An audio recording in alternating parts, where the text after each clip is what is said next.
এই দইয়ে নয়া নঙ্গে নয়া এই দইয়ে নয়া নঙ্গে নয়া সানে নয়া है नाम मुसलमान तेरा काम कुफर है नाम मुसलमान तेरा काम कुफर है। মানুষ কত বড় দিক বিদিক হয়ে গেছে। আমার আশ্চর্য লাগে যে আল্লাহ পাকের সন্তুষ্টির অবস্থা তার কাছে আছে। ৬০০০ টাকা দিয়ে গরুতে বাগা নিয়ে গোস্ত খাওয়ার জন্য সে বাগায় টাকা দিছে, কিন্তু আল্লাহ পাকের সন্তুষ্টি অর্জন করার জন্য একটা বকরি কো জবাই দিয়ে সেটাও তো গোস্ত খাইতে পারতো। কুরবানি দেওয়ার প্রতি আগ্রহ, আফসোস এই জামাতের মধ্যে। لا خالق إلا الله ولا مالك إلا الله ونشهد أن سيدنا وسندنا وحبيبنا وطبيب قلوبنا ومولانا محمدا عبده ورسوله أما بعد فأعوذ بالله من الشيطان الرجيم بسم الله الرحمن الرحيم لن ينال الله لحومها ولا دماؤها ولكن يناله التقوى منكم. وقال النبي صلى الله عليه وسلم عن زيد بن أرقم قال قال أصحاب رسول الله صلى الله عليه وسلم ما هذه العطايا يا رسول الله؟ قال سنة أبيكم إبراهيم. قالوا فما لنا فيها يا رسول الله؟ قال بكل شعرة حسنة. قالوا فالصوف يا رسول الله؟ قال بكل شعرة من الصوف حسنة أو كما قال عليه الصلاة والسلام. وقال النبي صلى الله عليه وسلم من كان له سعة ولم يزح فلا يقربن مصلانا أو كما قال عليه الصلاة والسلام. بارك الله لنا ولكم في القرآن العظيم ونفعنا وإياكم بالآيات والذكر الحكيم. سبحانك لا علم لنا إلا ما علمتنا إنك أنت العليم الحكيم. ربي زدني علما ربي زدني علما ربي اشرح لي صدري ويسر لي أمري واحلل عقدة من لساني يفقهوا قولي.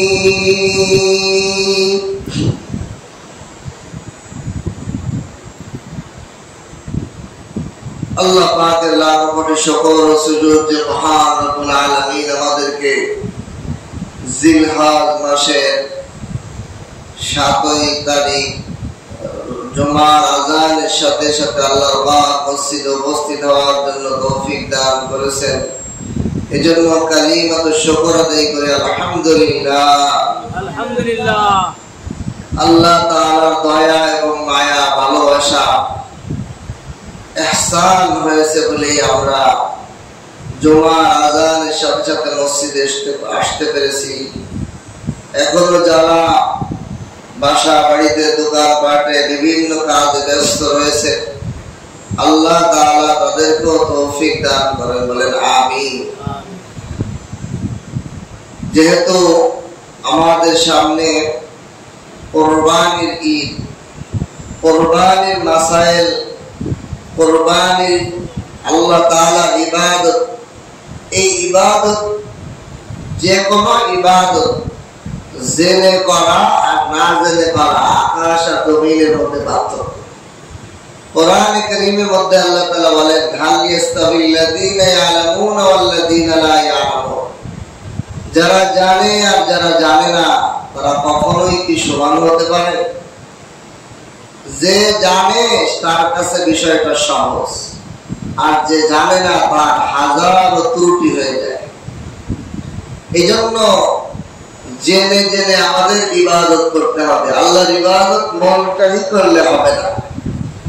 বর্তমান আমাদের অবস্থা এমন হয়েছে যে আমরা আল্লাহর ইবাদতকে একটা বিনোদন, একটা আনন্দময় মনে করি। কোরবানি যে আল্লাহ তাআলার ইবাদত, এটা আমাদের অনেকের জেহেনেই থাকে না, মনেই থাকে না যে এটা আল্লাহ পাকের ইবাদত। এই ইবাদতকে আল্লাহর সন্তুষ্ট অনুযায়ী করতে হবে। আমার মনের চাহিদা, আমার মনের পারিবারিক বিবি বাচ্চার চাহিদা মেটানো, এই কোরবানি এটার জন্য নয় যে আমার বিবি বাচ্চা গোশত খাইব, আনন্দ করিব, অন্যর দিকে তাকায় যেন না থাকে। এই সমস্ত জিনিসগুলো মনচাহী জিনিস, আমাদের মনের চাহিদা, এই চাহিদাকে বিসর্জন দেওয়ার জন্যই আল্লাহ তাআলা কোরবানিকে ওয়াজিব করেছেন। আর সেই জিনিসটাই এখন আমাদের এই ইবাদতের, এই যেটাই অসুখ সারানোর জন্য যেই মেডিসিন ওষুধ প্রয়োগ করা হয়েছে, সেই ওষুধটাই এখন রোগ হয়ে গেছে। কি বলে? আল্লাহ পাক কোরবানিকে দিয়েছেন, কোরবানির মাকসাদই হলো আমার মনের চাহাত, সৌন্দর্য জিনিস, সুন্দর দামি পছন্দের জিনিসকে আল্লাহর রাহে উৎসর্গ করা। আমার মন চাই জীবন নয়, বরং আল্লাহর সন্তুষ্টির জন্য আমার দিলের, আমার মনের সবচেয়ে প্রিয় জিনিসটা আল্লাহর জন্য আমি বিসর্জন দিব। এটাই ছিল কোরবানির মাকসাদ।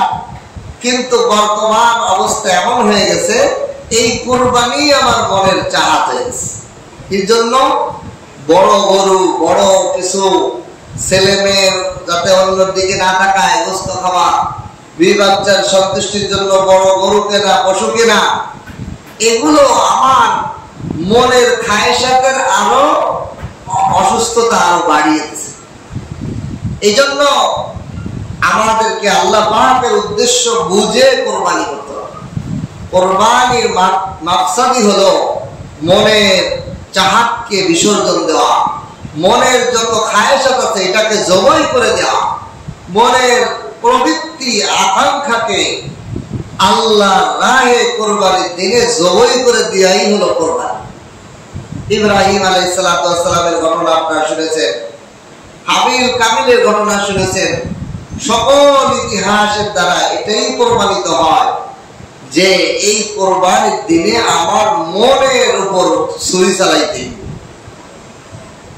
বাহ্যিক দৃষ্টিতে আমরা প্রাণীকে জবাই করি, একটা পশুকে জবাই করতেছি, কিন্তু আধ্যাত্মিকতার গভীরভাবে নজর দিলে এই কোরবানি হলো আমার মনকে জবাই করে দেওয়া, আমার মনকে আল্লাহর রাহে ছুরি চালায় দেওয়া। এই জন্য আল্লাহ তাআলা এই যে আয়াত আমি খুতবার পরে তেলাওয়াত করেছি, আয়াতের শানে নজরের মধ্যে লেখে, এক সাহাবী রাসূলুল্লাহ সাল্লাল্লাহু আলাইহি সাল্লামকে বলেন, ইয়া রাসূলুল্লাহ, ইয়া হাবিবাল্লাহ, আমরা তো জাহিলি যুগে যখন আমরা ইসলাম পাই নাই, তখনও কুরবানি করতাম। কুরবানি করে কুরবানির পশুর রক্ত কাবা ঘরে লেপে দিতাম, কাবা ঘরের চত্বরে জবাই দিয়ে, কাবা ঘরের রক্ত দিয়ে কাবা ঘরকে ভিজাই দিতাম।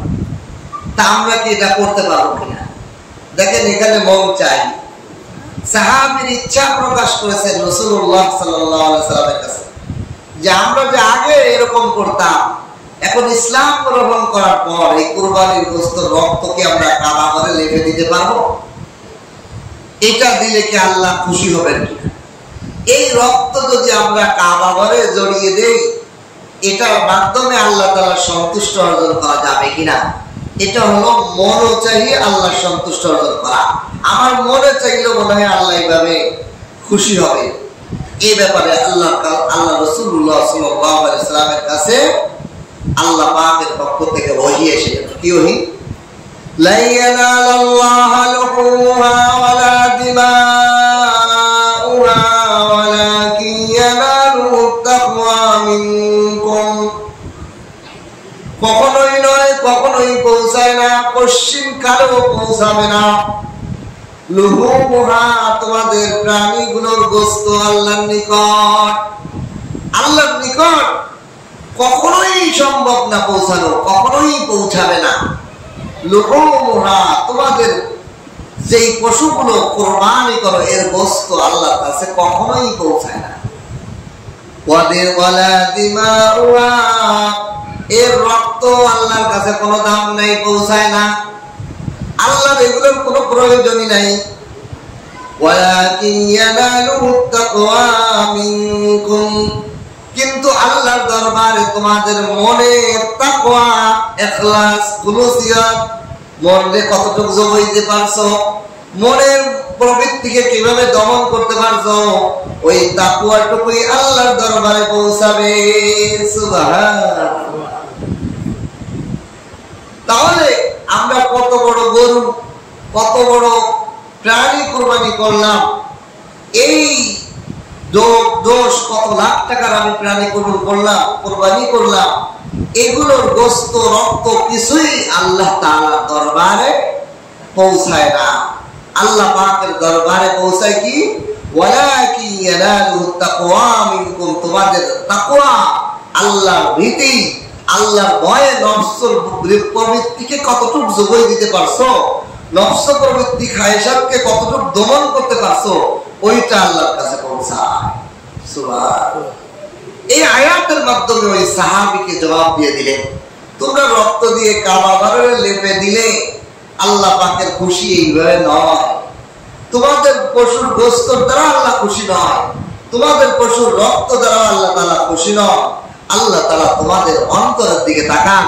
তোমাদের পশু কি কিনছো, তার স্বাস্থ্য কেমন, ওইটা আল্লাহ দেখেন না। ওটা আল্লাহ ওইটা গ্রহণ করার জন্য দেখেন না যেটা কতটুকু, কত টাকা দামের, কত টাকা দিয়ে কিনছো, তার স্বাস্থ্যগত কত বড় কিনছো, এগুলো আল্লাহ পাক লক্ষ্য করেন না। দেখেন কুরবানি দাতার মনটা কি বলতেছে। আল্লাহর দৃষ্টি, কবুলিয়াতের দৃষ্টি হলো অন্তরের দিকে। ওয়ালাকিন ইয়ানালুহুত তাকওয়া মিনকুম, আল্লাহর দরবারে তোমাদের মধ্য থেকে তোমাদের কতটুকু ইখলাস, তাকওয়া, এইটুকু আল্লাহর কাছে পৌঁছাবে। এই জন্য আমাদের আল্লাহর কাছে যে পৌঁছাবে, এই পৌঁছানোর জন্য কুরবানির কিছু মাসাইল আমাদের জানা থাকা দরকার। কারণ কুরবানির মাসাইল মানে আল্লাহর নীতিমালা। কুরবানির মাসালা মানে আল্লাহ পাক শরীয়তের যে বিধান দিয়েছে, এইভাবে কুরবানি করলে তোমার অন্তরের তাকওয়া হবে, আর এই তাকওয়ার মাধ্যমে আমি তোমার কুরবানি কবুল করব। এই জন্য আজকে আমাদের জানা দরকার, এক নম্বর হলো কুরবানি কাদের উপর ওয়াজিব। কুরবানি ওয়াজিব জিলহজ মাসে 10ম তারিখ, ঈদের দিন, সুবে সাদেক থেকে নিয়ে ঈদের পরের 2 দিন আসর মাগরিবের আগ পর্যন্ত, তাহলে মোট 3 দিন। ঈদের দিন, ঈদের পরের দিন, তারপরের দিন মাগরিবের আগ পর্যন্ত, এই 3 দিন যেই মুসলমান, 1 নম্বর শর্ত হলো মুসলমান, 2 নম্বর হলো নারী হোক পুরুষ হোক, পাগল উন্মাদ হতে হবে না, আকেল বালেগ হতে হবে। এবং মুকিম হতে হবে। মুসাফিরের উপর কুরবানি ওয়াজিব হয় না। মুকিম যিনি স্থায়ী বসবাস করতেছেন, ভাড়া বাসা হোক অথবা তার জন্মস্থান হোক, এরকম ব্যক্তি, তাহলে এক নম্বরে আমরা জানলাম একজন মুসলমান, নারী হোক পুরুষ হোক। 2 নম্বর হলো সে আকেল, পাগল, উন্মাদ, বেহুশ, অচেতন এরকম নয়, যার আকল নেই, পাগল এরকম নয়, সুস্থ মানুষ। 3 নম্বর হলো এই মানুষটা বালেগ হতে হবে। নাবালেগের উপর কুরবানি ওয়াজিব হবে না, নাবালেগের যতই সম্পদ থাকুক। 4 নম্বর হলো সে মুকিম হতে হবে, মুকিম মুসাফির না হতে হবে। এই 3 দিন যদি এই কয়টা শর্ত অনুযায়ী, 5 নম্বর শর্ত হলো নেশাব পরিমাণ সম্পদের মালিক হতে হবে। নেশাব পরিমাণ সম্পদের মালিক হলো সর্বনিম্ন নেশাব রূপার মূল্য হিসেবে 52.5 ভরি রূপা, প্রায় এখন বর্তমান প্রায় রেট 1280 টাকা রূপার মূল্য। সেই হিসেবে 70-75 হাজার টাকার মতো এই পরিমাণ সম্পদের মালিক এই 3 দিনের মধ্যে যদি কেউ হয় থাকে, তার উপর কুরবানি ওয়াজিব হবে। এর আগেও যদি কোটি টাকার মালিক হয় আর 3 দিন যদি এর থেকে কম টাকা থাকে, তার উপর কুরবানি ওয়াজিব না। আবার এই 3 দিন পার হওয়ার পরও যদি সে কোটি টাকার মালিক হয়, তাহলেও তার উপর কুরবানি ওয়াজিব নয়। তাহলে এখান থেকে একটা জিনিস বোঝা যায়, যাদের উপর যাকাত ফরজ তাদের তো সকলের উপরেই কুরবানি ওয়াজিব, কিন্তু অনেক মানুষের উপর যাকাত ফরজ না, কিন্তু কুরবানি ওয়াজিব। কেন? যাকাতের জন্য বছর পুরা লাগে সম্পদ, কিন্তু কুরবানির জন্য বছর লাগে না। মানুষের কাছে হুটহাট করে টাকা ইচ্ছে আবার খরচ শেষ হয়ে যেত, হতে পারে কিনা? এমন অনেক মানুষ আছে যে 50,000 টাকা বেতন পায় বা 70-80 হাজার টাকা বেতন পায়, তার প্রতি মাসে খরচ হয়ে তার থাকে না, কিন্তু এই 3 দিন ঈদের দিন সে বেতন পাইছে বা বেতন পেয়ে তার কাছে এই পরিমাণ টাকা রয়ে গেছে, তাহলে তার উপর কুরবানি ওয়াজিব হয়ে গেছে। অথচ ঈদের পরে আবার তার হাত খালি, হতে পারে কিনা? এই জন্য অনেকের উপর যাকাত ফরজ নয়, তবুও কুরবানি ওয়াজিব হয়ে যেতে পারে। আমাদের মা বোনেরা যাদের কাছে স্বর্ণ আছে, রূপা আছে, নগদ টাকা আছে, এগুলো সব মিলিয়ে যদি তাদের কাছে নেশাব পরিমাণ সম্পদ হয়, তাদের উপর কুরবানি ওয়াজিব হয়ে যায়। অনেক মা বোনের আছে যে তার কাছে 1/2 ভরি বা 1 ভরি স্বর্ণ আছে, সে মনে করছে যে আমার উপর কি কুরবানি, কিন্তু তার কাছে যদি নগদ টাকা থাকে, 500 টাকাও জমা থাকে, 100 টাকাও জমা থাকে অতিরিক্ত, আর এগুলোকে দুটোটা মিলেইলে যদি এই 70-75 হাজার টাকার উপরে সম্পত্তি হয়, ওই মা বোনের উপর কুরবানি ওয়াজিব হয়ে যাবে এই কয়দিনের মধ্যে থাকলে। এই 3 দিনের মধ্যে যদি এই পরিমাণ নেশাব পরিমাণ সম্পদ থাকে, তাহলে তার উপরও কুরবানি ওয়াজিব। যার উপর কুরবানি ওয়াজিব। আরেকটা বিষয় হলো আমাদের সমাজে, আমি এটা বারে বারে আগেও বলছি যে দেখেন, আমরা কুরবানি ওয়াজিব হওয়াকে অনেকে ভয় করি। আমার কাছে এই পর্যন্ত অনেকজন প্রশ্ন করছে, হুজুর প্রতি বছরই তো কুরবানি করি, এই বছর কি ছাড় দেওয়ার কোনো সুযোগ নাই যে বছর বাদ দিয়ে আবার পরের বছর করবো? আমি বললাম কি, এটাকে আপনি খেয়াল তামাশা পাইলেন? আপনার উপর নামাজ ফরজ, আপনি কি এখন কবে 1 সপ্তাহ ছুটি, এরপরে আমি নামাজ পড়বো, তাহলে হবে? যার উপর ওয়াজিব তার আদায় করতেই হবে। অনেক ব্যবসায়ী আছে তার হাতে ক্যাশ টাকা কম, কিন্তু ব্যবসায়িক মাল আছে, কুরবানি ওয়াজিব। সম্পত্তির মালিক হলেই আপনি কুরবানি ওয়াজিব। অনেকের কাছে নগদ টাকা নাই, ধার কর্জ দিয়া মানুষের কাছে পাবে, ওই টাকা ওই ধার কর্জের টাকা হিসেবেও নেশাব পরিমাণ সম্পদের মালিক, তার উপর কুরবানি ওয়াজিব। কেন? শরীয়তের উসুল হলো, আপনি যদি কোন সম্পত্তির মালিকত্ব আপনার থাকে, চাই এই সম্পদ আপনার আয়ত্তে থাকুক অথবা অন্য কাউকে কর্জে আসানা দিয়া থাকুক, অথবা কোনো পণ্য আপনি বাকি দিয়েছেন, কাউকে ধার কর্জ দিয়েছেন, এই সম্পদের মালিকত্ব তো আপনার। এই জন্য আপনার উপর অটোমেটিক ভাবে কুরবানি, যাকাত, এগুলো যাকাত ফরজ, কুরবানি ওয়াজিব হয়ে যাবে। এই জন্য আমাদেরকে এই বিষয়গুলো বুঝতে হবে। যারা নিজেরা আরো ভালোভাবে বুঝতে চায় আলেম ওলামা মুফতি সাহেবদের কাছে বসে, হুজুর আমার এই সম্পত্তি আছে, আমার উপর কি কুরবানি ওয়াজিব কিনা। আর যে কথা বলতেছিলাম যে মানুষ কুরবানি দিতে যে ভয় পায়, যে বলে যে হুজুর এই বছর না দিলে এই বছর না দিয়ে মাসুল হবে কিনা। মানুষ কুরবানি দিতে তার নেক্সট শুরুতে ভয় পায়, এর কারণ হলো গরু দেখে শুধু, ছাগল বকরি অথবা খাসি দেখে আর গরু দেখে। খাসি দেখলে এটা 20-25 হাজার টাকা, আর গরু দেখলেও 30-40 হাজার টাকার নিচে একটা ভাগ নেয়। এখন এই বড় জিনিস দেখে তার উপর চাপ আসে।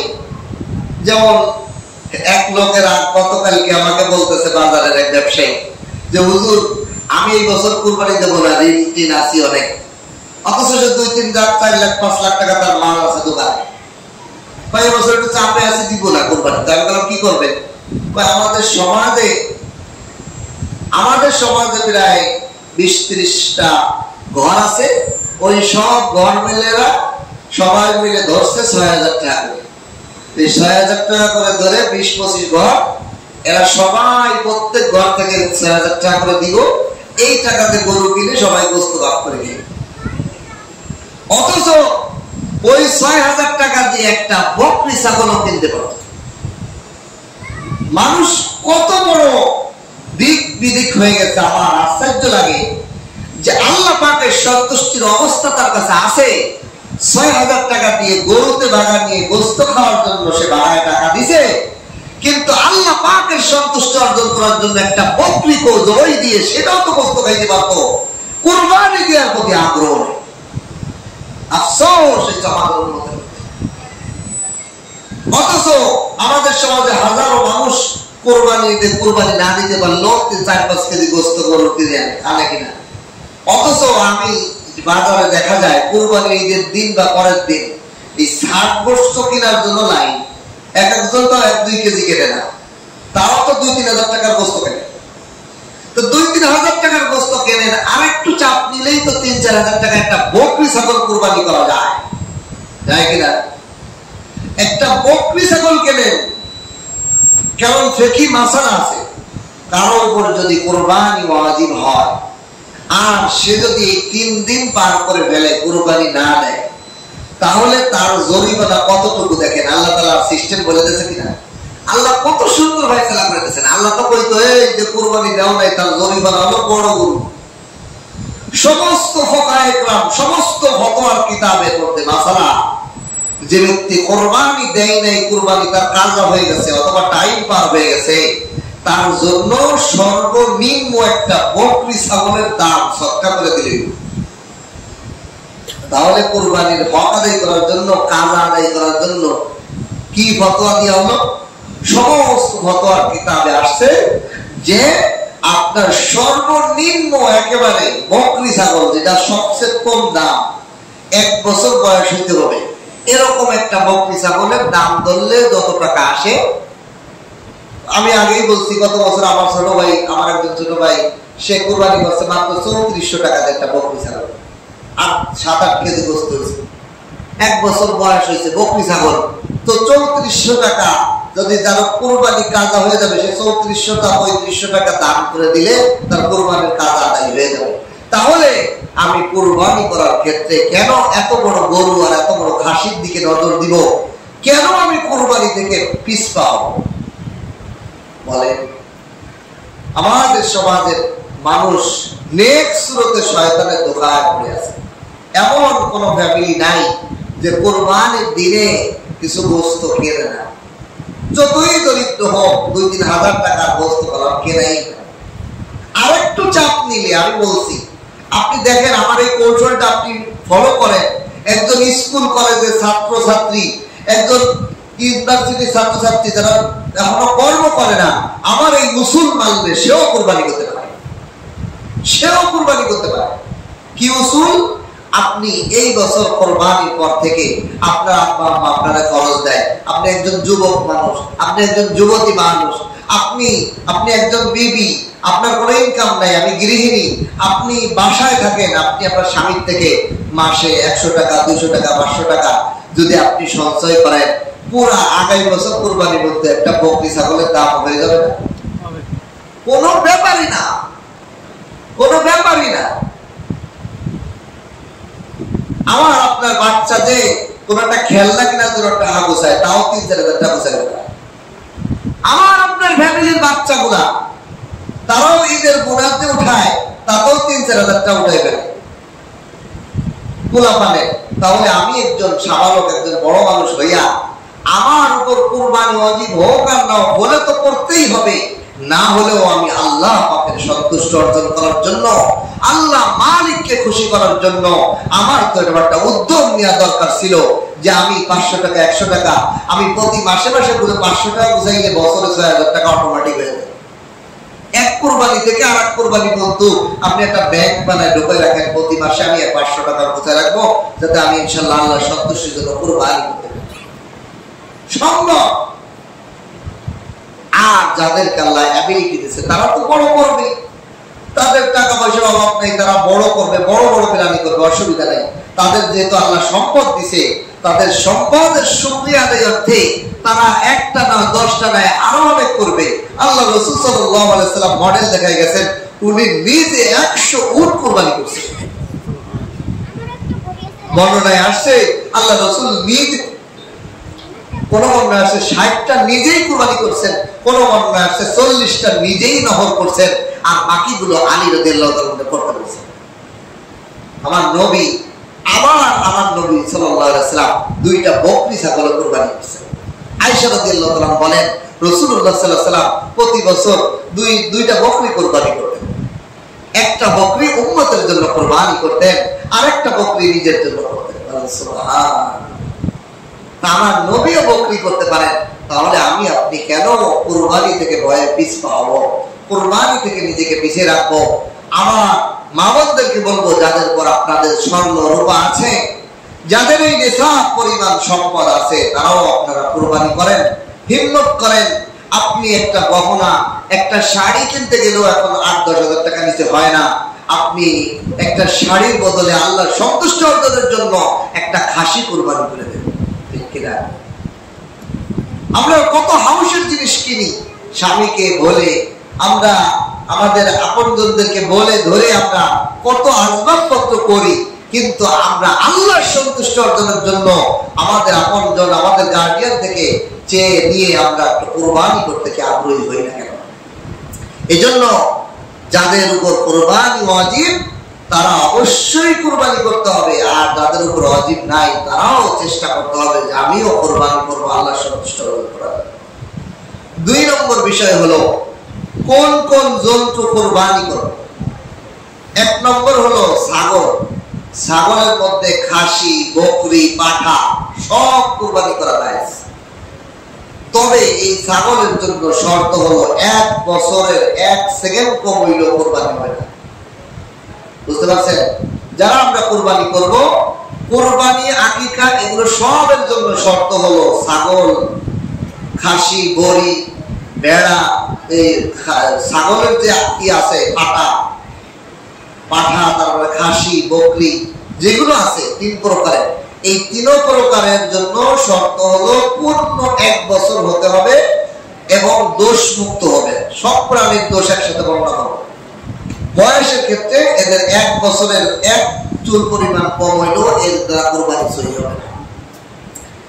2 নম্বর হলো ভেড়া। ভেড়া এবং দুম্বা এই দুটোটার ক্ষেত্রেও 1 বছর শর্ত, তবে কোন ভেড়া এবং দুম্বা যদি 6 মাসের বয়স, 6 মাসের উপরে, 7 মাস হয়েছে, 8 মাস হয়েছে, এরকম ভেড়া দুম্বাকে যদি 1 বছরের পালের মধ্যে ছেড়ে দেওয়া হয়, তাহলে পার্থক্য করা যায় না, দুটোটাকে দেখতে একরকম লাগে।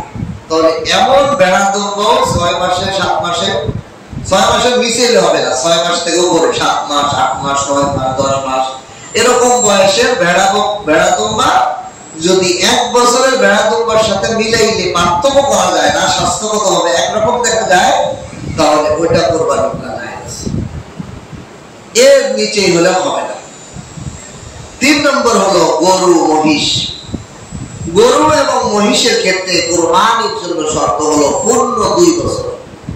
পূর্ণ 2 বছরের এক চুল পরিমাণ কম হইলে এই গরু মহিষের দ্বারা কুরবানি হবে না, সহিহ হবে না। এরপরে হলো উট। উটের ক্ষেত্রে হলো পূর্ণ 5 বছর বয়স হতে হবে। পূর্ণ 5 বছর বয়সের এক চুল কম হইলেও উট দ্বারা কুরবানি সহিহ হবে না। এই হলো এই কয় প্রকার প্রাণী। এখন হরিণ কুরবানি দিলে হবে না। এই প্রাণী ছাড়া আর কোন প্রাণী কুরবানির জন্য যথেষ্ট নয়।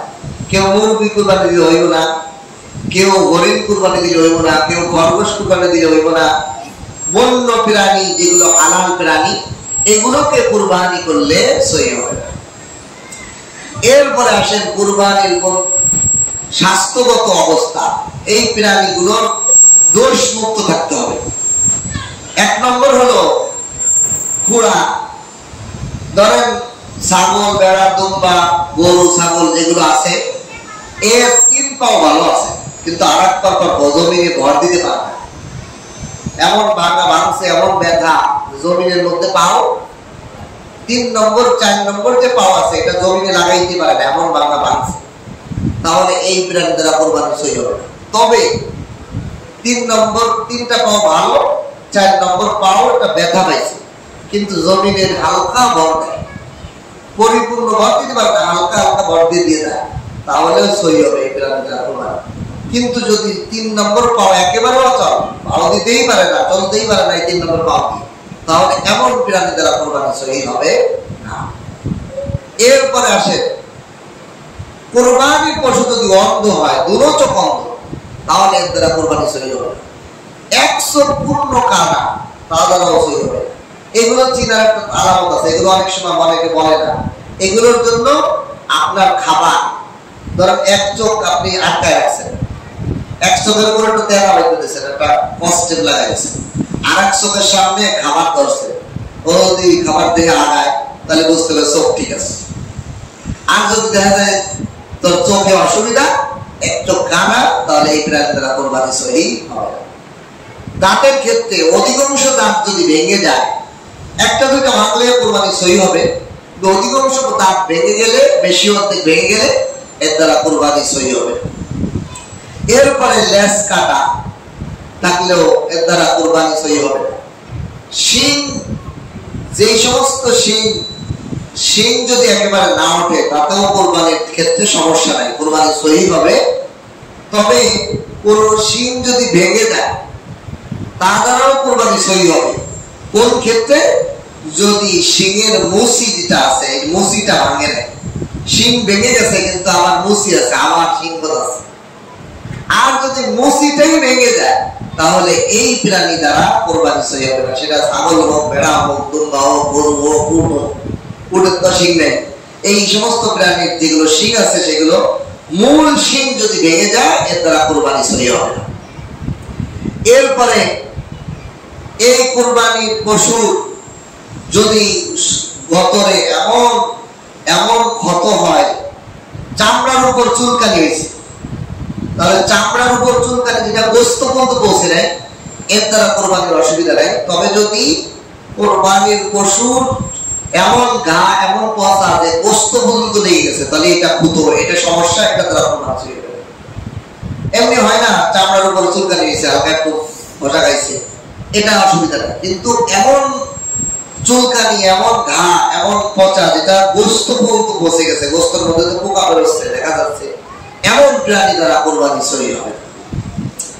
এরপরে কুরবানি শরীকের মাসালা। শরীকের মাসালার ক্ষেত্রে হলো ছাগল, বকরি, খাসি, ভেড়া, দুম্বা, এগুলোর ক্ষেত্রে একজনই কুরবানি করতে হবে। একটা প্রাণী দ্বারা একজনের কুরবানি ওয়াজিব আদায় হবে। 2 নম্বর হলো গরু, মহিষ এবং উট, এগুলোর ক্ষেত্রে 7 শরীক অংশগ্রহণ করতে পারবে। তবে যদি 2 জনে সমান টাকা দিয়ে কুরবানি করে, যে আমরা 2 জনে, আপনারা করে শরীক করবো না, আমরা সমান 2 জনে টাকা দিব, সমান ভাগে গোশত ভাগ করে দিব, তাও কুরবানি সহিহ হবে। তবে ওই ক্ষেত্রে এই 2টাই কুরবানি হইব, আরো 5টা হইব না। এরকম হইব না যে তোর 3.5টা কুরবানি, আমার 3.5টা কুরবানি, এরকম হবে না। হবে কি, 2টা কুরবানি শুধু আদায় হবে, তাদের 2 জনের ওয়াজিব আদায় হবে। এরকম ভাবে যদি 3 জনে সমান ভাগে দেয় তাহলে 3টা কুরবানি হইল। এরকম ভাবে যদি 4 ভাগে সমান 4 ভাগে কুরবানি করে তাও 4টা কুরবানি হইল। এরকম ভাবে যদি 5টা কুরবানি করে সমান 5 ভাগে কুরবানি হইব, 7টা হইব। হ্যাঁ, তবে যদি 2 জনে 3 জনে এরকম নেয়, 2 জনে ধরে বললো তুই 7 ভাগ দাম দে, আমি 3 ভাগের দাম দেব, আমি আমার বাবা মা এদের পক্ষ থেকে আদায় করবো কুরবানি, আমার তুই তোর 2 বাচ্চা বাবা মা সহ 4 জনের দাম দিবি, তাহলে ওই ক্ষেত্রে 7টা অংশ হইব। কিন্তু যদি সমান ভাগ করে দিতে যান তাহলে শুধু 2টা কুরবানি। বুঝতে পারছেন? নাম্বার 3 আরেকটা বিষয় হলো আমাদের সমাজে এই ধরনের ফিতনাও বর্তমান হইতেছে। মানুষ বললাম শুরুতে যে ইবাদত কি, এটা যে কি বানাইছে, এই ইবাদতটা ছিল নফসকে কুরবানি দিয়া, আর এখানে মানুষ এটাকে বানাইছে নফস প্রবৃত্তির আনন্দ ভর্তি। কি ঘটনা আমার সামনে আসছে গত বছর, এক লোকরা 7 জনে মিলে কুরবানি দিয়েছে।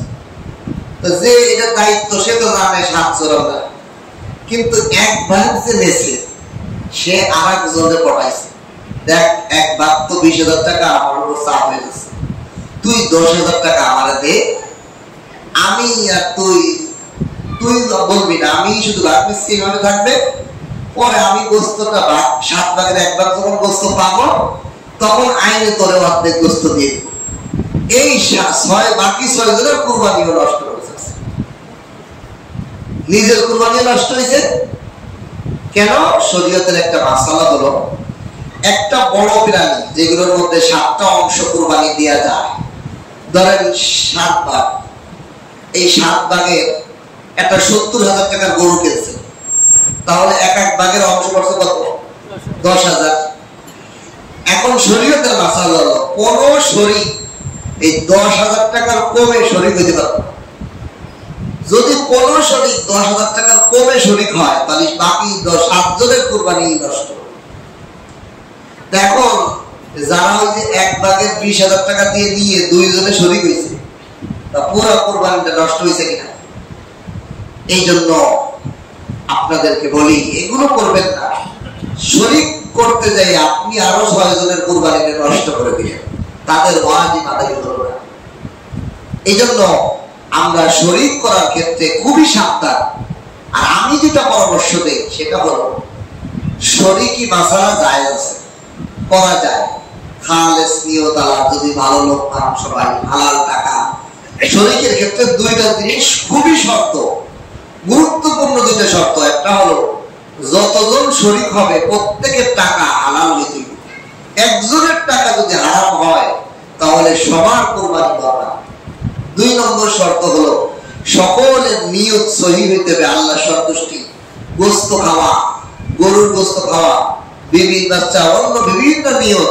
আমি কুরবানি না দিলে শ্বশুর বাড়ি গেলারা কি কইব, আমি কুরবানি না দিলে আমার কলিগরা কি কইব, বিভিন্ন তালবাহানার নিয়ত যদি থাকে বাকি 6 জনের কুরবানিও শেষ, তারটা তো আগেই শেষ।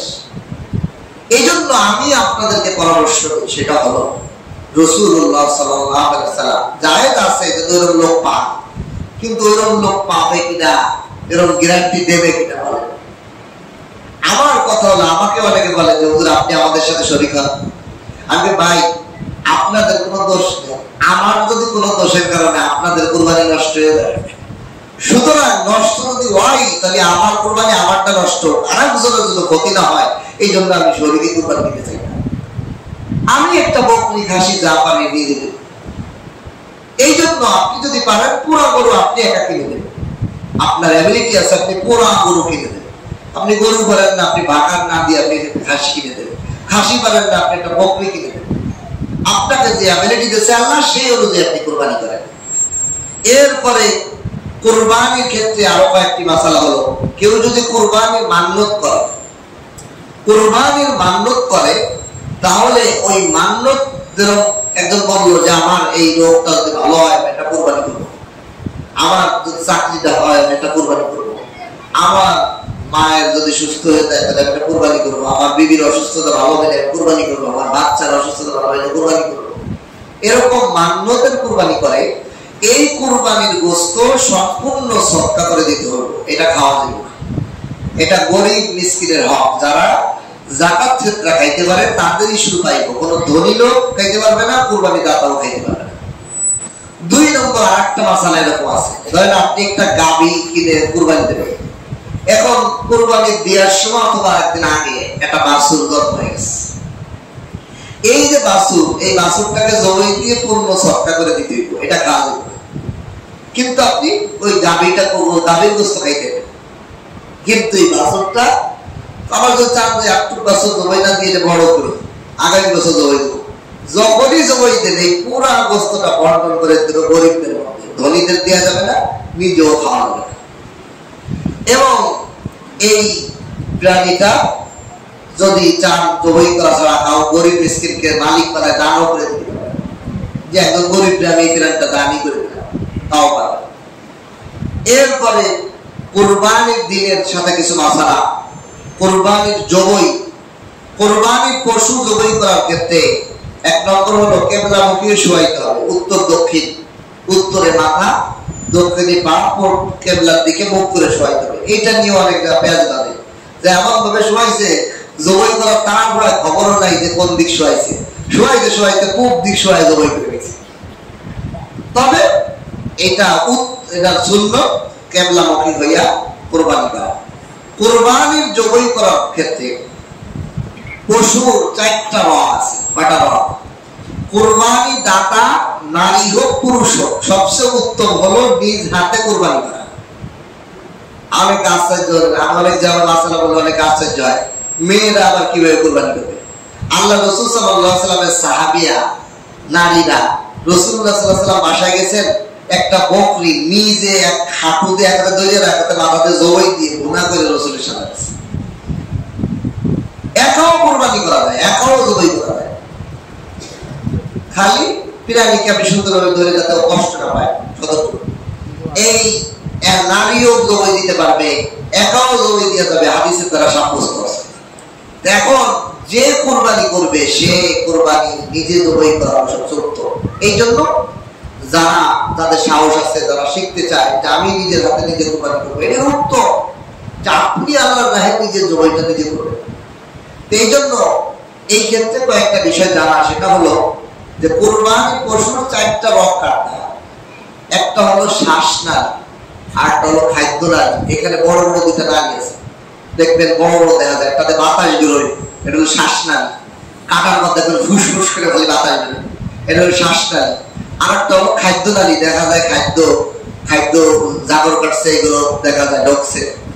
এই 2টা, আর এই 2 সাইডে আছে 2টা রক্তনালী, দেখবেন কাটার পর রক্ত গোল গোল ভাবে বের হয়। এই 4টা রগ, এই 4টা রগের মধ্যে অধিকাংশ রগ কাটতে হবে, অর্থাৎ 3টা রগ কাটলে জবাই ক্লিয়ার। যদি এর থেকে কম হয়, 3টা রগের থেকে কেউ 1টা কাটে বা 2টা কাটে, তাহলে জবাই সহি হবে না। আরেকটা বিষয় হলো যে জবাই করার সময় শুধুমাত্র বিসমিল্লাহি আল্লাহু আকবার বললেই সহি হয়ে যাবে। আমাদের সমাজে আরেকটা জিনিস হয়, জবাই করার সময় 7 নাম দেয়, এই 7 নামে জবাই দেয়। বলেন এই 7 নামে জবাই দিলে তো পুরো প্রাণীটাই হারাম হয়ে যায়। আল্লাহর নাম ছাড়া অন্য কোন গায়রুল্লাহর নাম নিয়ে জবাই করলে প্রাণী পুরা হারাম। এই জন্য এই ভুল করবেন না। কুরবানি দাতা কার নিয়তে দিতেছে এটা জোরে বলার কোনো প্রয়োজনই নেই। কুরবানি দাতা কিনার সময় যে নিয়ত করছে, নিয়তের দ্বারাই সমাধান হয়ে গেছে, নিয়তের দ্বারাই আল্লাহ তাআলার কাছে গ্রহণযোগ্য হয়ে গেছে।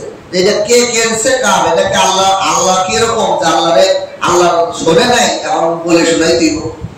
আল্লাহু সামিউন আলিম, কোরআনে কারীমের মধ্যে অহরহ জায়গা আল্লাহ বলেছেন সামিউন আলিমুন, আমি সব জানি, আমি সব শুনি।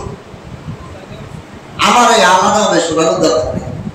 এটার কারণে অনেক সময় হুজুররা এই নাম না পড়লে ভাই আমার নাম পড়লেন না, এরকম করবেন না। নাম আপনার দিয়ে আছে, আল্লাহ শুনে ফেলছেন, আল্লাহ জেনে ফেলছেন। আপনি পশুতে কিনতে গেছেন, তার আগেও জানেন, আপনি কুরবানি করার আগেই আল্লাহ জানেন যে আপনি কি নিয়ত করবেন, তাহলে এই আল্লাহ শোনানোর দরকার আছে। এই জন্য এগুলো প্রকাশ্যে নিয়ত করার প্রয়োজন নেই, বললেই মুখে হয়ে, মানে মনে মনে খেয়াল করলেই হয়ে যাবে যে আপনি কাদের নামে কুরবানি করতেছেন। তবে কুরবানি দাতা নারী হোক, নারীরা হলে পর্দার আড়াল থেকে, পুরুষরা হলে কুরবানি দেওয়ার সময় সামনে থাকা, এটা উত্তম। এটা করে লেখছে পশুর কুরবানি দাতার সামনে থাকা। উক্তি থাকা। আর যারা আমরা একান্নবর্ত পরিবারের কর্তা, সে পরিবারের বিভিন্ন সদস্যর নামে কোরবানি দিয়ে দেয়। এই ক্ষেত্রে একটা গুরুত্বপূর্ণ মাসালা জেনে রাখবেন, যার কোরবানি আপনি আদায় করে দিবেন তার অনুমতি লাগবে। অনুমতি মানে ধরেন বাবা ছেলের নামে কোরবানি দিয়ে দিল, বাবা গরু কাছে বড় ছেলের নাম, বড় ছেলের বড় নাম, তাহলে বলে দিতে হবে তোমার কোরবানি কলাম দিয়ে দিচ্ছি, তোমার অধিক কোরবানি আদায় করে দিচ্ছি, তোমারটা বলে দিচ্ছি, বলে দিতে হবে। তবে যদি পুরা পরিবারের দায়িত্বই ওনার উপর থাকে, উনি যে ফায়সালা দেয় সবাই সেটা মেনে নেয়, তাহলে না বললেও হবে, তবে বলে দেওয়া উত্তম। তবে বলে দেওয়া কি উত্তম। ধরেন একটা পরিবারের বাবা হলো সবার গার্জিয়ান, যত খরচ যত ইনকাম করে সবার ওনার কাছে দেয়, উনি পরিবারের সামলায়, উনি পরিবারের সবকিছু মেনটেন করে, উনি পরিবারের সবকিছু হত্যা করেন, পরিবারের সবাই জানে। তাহলে ওই বাবা যদি কার কার অজীব হয়েছে, ছেলেদের মধ্যে, ছেলের বউদের মধ্যে, মেয়েদের মধ্যে কার কার অজীব হয়েছে, সেই হিসেবে বাবা গরু কিনে সবার নাম দিয়ে দিচ্ছে, না বললেও হয়ে যাবে, তবে বলে দেওয়া উত্তম। আর যেই সমস্ত জায়গা ধরেন একজন মুসল্লি আমার কলেজে আমাকে ইমাম সাহেব খতিব সাহেব ওনার কুরবানিটা আমি দিয়ে দিই, আমার কুরবানি আমি তো একটা গরু দিব, কথার কথা, এরকম সে কলমে আমারটা দিয়ে দিল, আমার জানাইলো না, তাহলে হবে না কুরবানিটা। জানাই তুই যার উপর ওয়াজিব তাকে জানাই দিতে হবে যে আপনার কুরবানিটা আমি আদায় করে দিচ্ছি, এটা না জানাইলে কোরবানি সহি হবে। এইভাবে আমরা কুরবানি করব।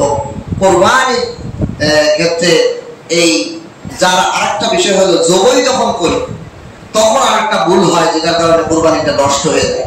আমরা যখন জবাই করি বিসমিল্লাহি আল্লাহু আকবার বলতে হবে। যিনি ছুরি হুজুর বা যে কুরবানি দাতা সে যদি জবাই করে বিসমিল্লাহি আল্লাহু আকবার বলবে, এখন যেন অর্ধেক কাটছে আর অর্ধেক ওই কষাই বা অন্যজন করে আপনি সরেন আমাকে ছুরি দেন, হে বাকিটা পুষাই, কিন্তু বিসমিল্লাহি আল্লাহু আকবার বললো না, তাহলে কুরবানির পশুটা হারাম হয়ে যাবে।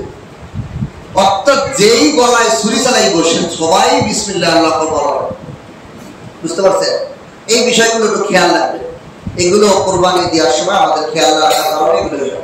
আরেকটি মাসালা বলে শেষ করবো। আরেকটা মাসালা হলো, আজকে হলো শুক্রবার, কালকে শনিবার, রবিবার বা ফজরের নামাজের পর থেকে তাকবীর তাশরিকের আমল ওয়াজিব।